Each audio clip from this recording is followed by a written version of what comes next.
नमस्कार, मी रवीना एकांची आई. स्वागत करते तुमचं माझ्या युट्यूब चॅनल, ज्याचं नाव आहे मॉम लाईफ विथ एकांश. आणि कशा आहात तुम्ही सर्वे? तर तुम्ही बोलत असाल की तू एक्शन करून का बोलते, तू माईक लावून किंवा तोंडाने का नाही बोलत? कारण की मी जर तोंडाला मुले गेली तुम्हाला माझा आवाज येणार नाही, कारण की बाहेर आता उन्हाळ्याच्या सुट्ट्या त्यामुळे बाहेर मुले खेळतात आहेत आणि मग मला असेच व्हिडिओ काढून मागून रेकॉर्डिंग म्हणजे करून तुम्हाला सगळं सांगावं लागतं. ओके, सो आजचा आपला टॉपिक आहे प्रेग्नन्सीवरचा. सो खूप दिवसापासून या टॉपिकवर व्हिडिओ बनवायचा होता आणि मागे एक मी व्हिडिओ बनवला ज्याच्यामध्ये मी प्रेग्नन्सीमध्ये किती सोनोग्राफी केले जातात, किती चार्जेस असतात, त्याला काय काय म्हणतात, कुठल्या महिन्यामध्ये केले जातात, ते सगळे मी डिटेल सांगितले होते.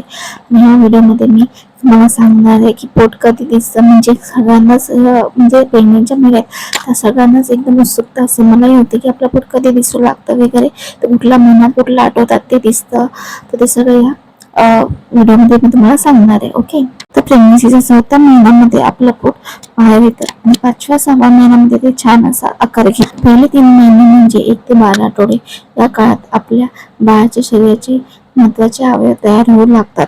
दुसरा महिना म्हणजे 13 ते 27 आठवडे, त्या काळात आपल्या बाळाची आपल्याला हालचाल हळूहळू जाणवू लागते आणि आपलं पोटही छान प्रकारे असे दिसू लागतं.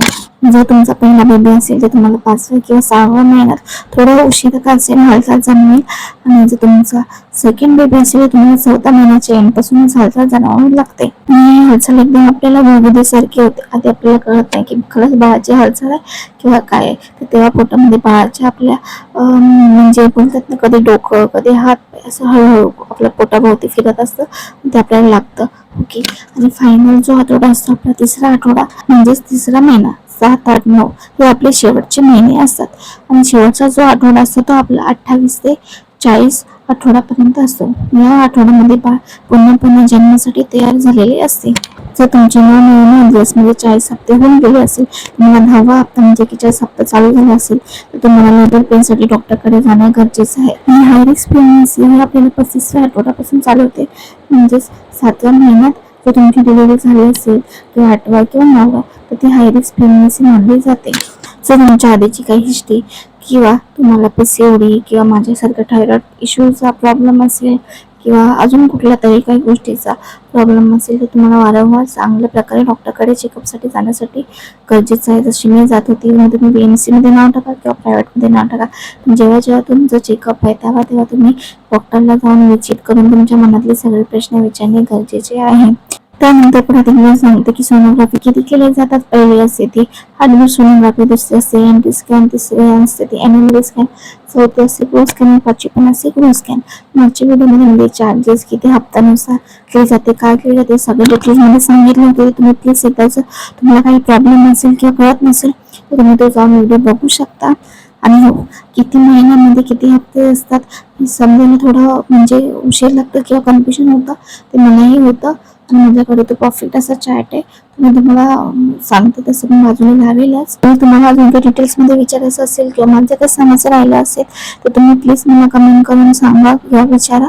आणि मी बोलले तसं की मला प्रेग्नन्सीवर खूप असे विषयावर म्हणजे डिटेल्समध्ये व्हिडिओ बनवायचेच आहेत, पण गरमी आहे त्यामुळे मी पंखा बंद करू शकत नाही. एकाच झोपलेला असतो आमच्या रूममध्ये आणि बाहेर मुलांच्या खेळण्याचा आवाज असतो, त्यामुळे मला पुन्हा जो रूम आहे आमचा तो बंद करून व्हिडिओ काढता येत नाही.